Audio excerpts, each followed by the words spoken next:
always acknowledging that he who dwells and whispers in our hearts is the source of our arts. This is Joey Vargas for Hearts Meaningful Conversations.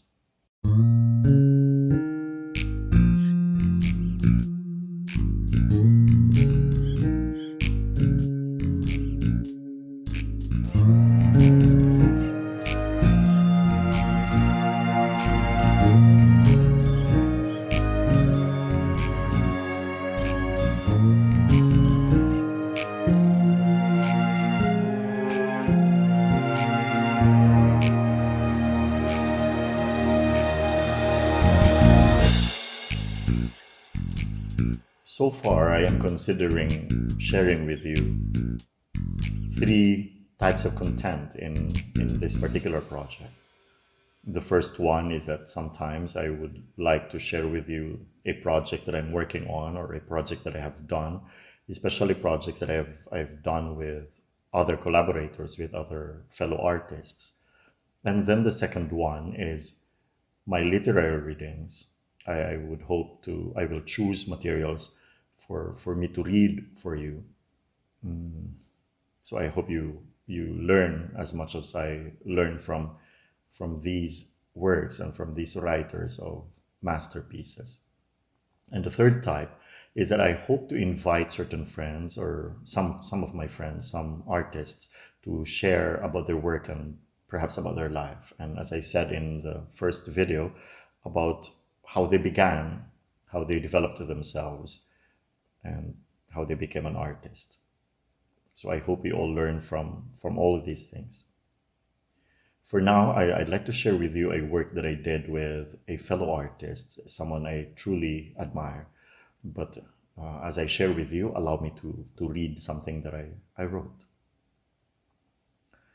The first time someone composed music using a poem I wrote, I think, was when I was still in college. A good friend, a seminarian then, now a priest, transformed a text I wrote into music. I am not sure whether it was sung, though, by anyone else, apart from him who sang it to me years ago. The first time I heard it was actually also the last. The second time was when Sonder Choi, a very interesting composer and also an alumnus of the MADS, or the Philippine Madrigal Singers, asked me to write a text for an orchestra piece he was working on at that time. For this particular work, it was a huge work. He envisioned it to include an aria for high soprano. The work was about the mythical bird that most Filipinos would come to know early on, the ibong adarna. Maybe I may try to talk about this particular work some other time. But for now, what I would really like to talk about is the third time I collaborated with a composer by writing a poem that is to be transformed into music. ILY Matthew Maniano, now also a fellow Philippine Madrigal Singers alumnus and a very prolific and profound creator of music, asked me to work on a text surrounding the tragic plight of fellow Filipinos, especially in the Visayas region, when super-typhoon Haiyan, or Yolanda, wreaked havoc and took so many lives and changed people's lives completely. I do not come from the Visayas region. I was not with the Visayans when Yolanda came.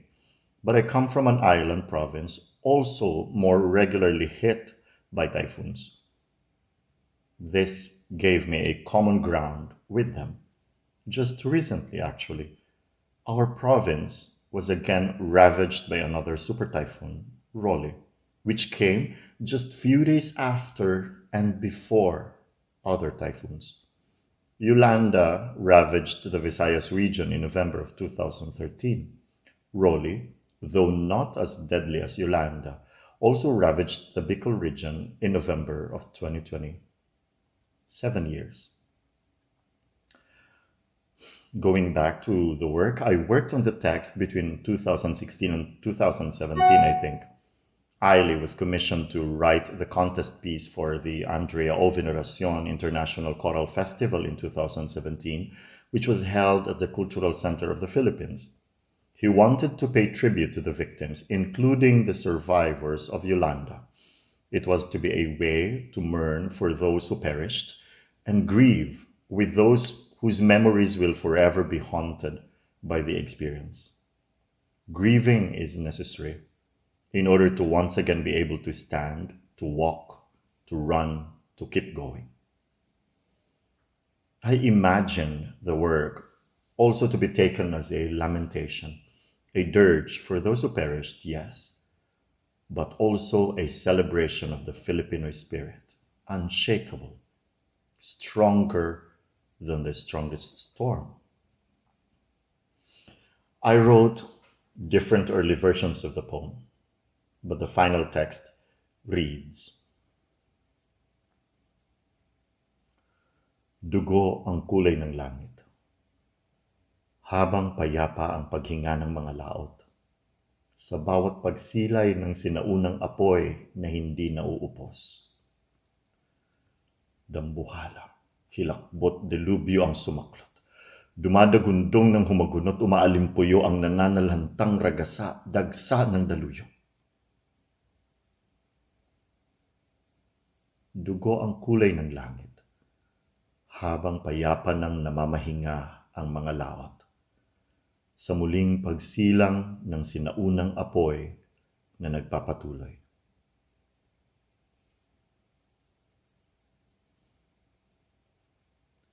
Especially for those who will come to sing the piece, I attempted to write a translation of the text in English, although I always feel that a lot of things may not be completely covered and may be lost in translation. Here goes. Blood is the color of the heavens as the open sea tranquilly breathes every time the inconsumable ancient fire glimpses. Monstrous terror deluge grabs, roars when it bellows, howls, the devastating flood, surge of the waves. Blood is the color of the heavens as the open sea already tranquilly rests the next time the incessant ancient fire rises. Daluyong has three parts: the calm before the storm, and the aftermath. The text uses blood and water as important imagery for both life and death. The skies will have touches of red, the color of blood, every time the sun rises or sets. I am very familiar with this. This experience in Catanduanes, my island province in Bicol, would show me sunrise and the sunset, and I would sometimes I would feel afraid of the color of the skies, but also sometimes it would lift my spirits up. There will be an explosion of blood, of red, of orange or violet, with touches of white. All these spectacular colors in the breaking of dawn or at dusk. Common folks, I was told that, like fishermen, could actually tell whether a storm is coming just by looking at the skies, just by checking how bloody the skies are. The text also presents the cyclic movement of life as the sun rises every day. The sun, the ancient fire, ang sinaunang apoy, is always a symbol of new life, of new beginnings. The second verse is a combination of two interwoven verses. I imagine two verses to represent various types of people at that particular point of the surge. The first one reads, Dambuhala, delubyo, dumadagundong umaalimpuyo ang dagsa ng daluyong. And the second, hilakbot ang sumaklot ng humagunot ang nananalantang ragasa. This This is an attempt to capture how varied people's thoughts were during the typhoon. But the thoughts may also be taken collectively as that of fear, terror. I was attempting to, I was imagining what those people were thinking of at the time of the surge, or whether they even had time to think.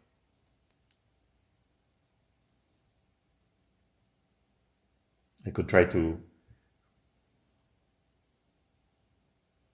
imagine, but I'm sure it will be, and I'm sure you will understand that it will be difficult to put these into words.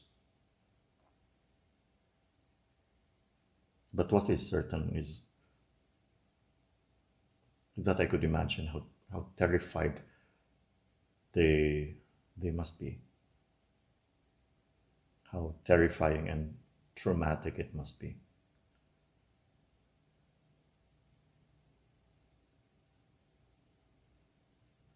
The first time I saw and heard ILY's composition, when he finished it, I was sitting in a corner of a holding room at SMX Convention Center. The Mads were there, and we were waiting for a performance there that day. When I heard the music, I struggled to hold back my tears as I imagined how choirs will perform it, how it will always be an emotional struggle to listen to it.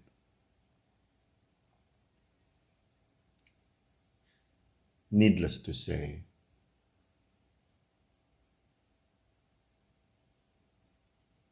I thought of it as very poignant. It was very beautiful, but it was very, very painful. It was a masterpiece. And I was imagining that since it will be performed in a competition and all the competing choirs will be performing it, I imagined the struggle of having to listen to it repeatedly. I was in awe of how ILY created the experience of calm, yet with a foreboding sense of tragedy that is to come, and then the coming of the surge, of chaos followed by unimaginable sorrow, which ultimately, like a catharsis, a relief,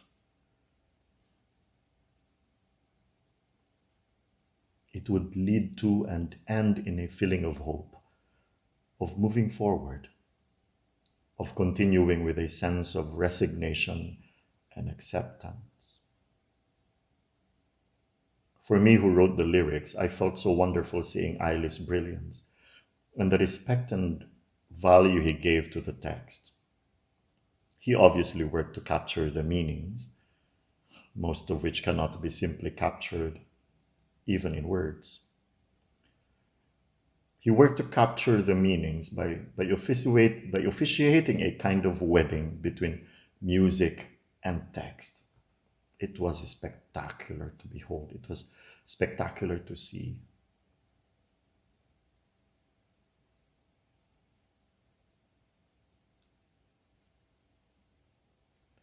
I chose to talk about this now, not just because it's one work that I find very, very significant, that had a great impact on a lot of choristers and a lot of people.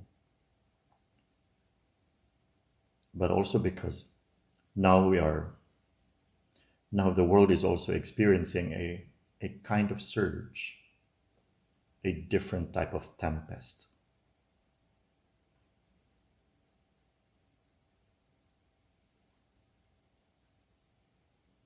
I must hasten to add that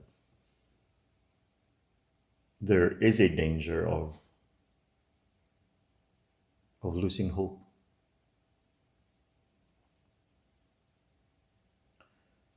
Let us hold on to hope. After the darkest of evenings, the ancient fire, the sun, will rise again. Hold on to hope.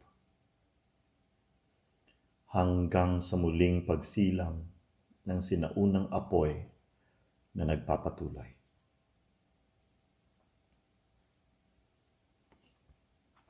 Now I would like to invite you to listen to this recording of Daluyong by the Philippine Madrigal Singers.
My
brother.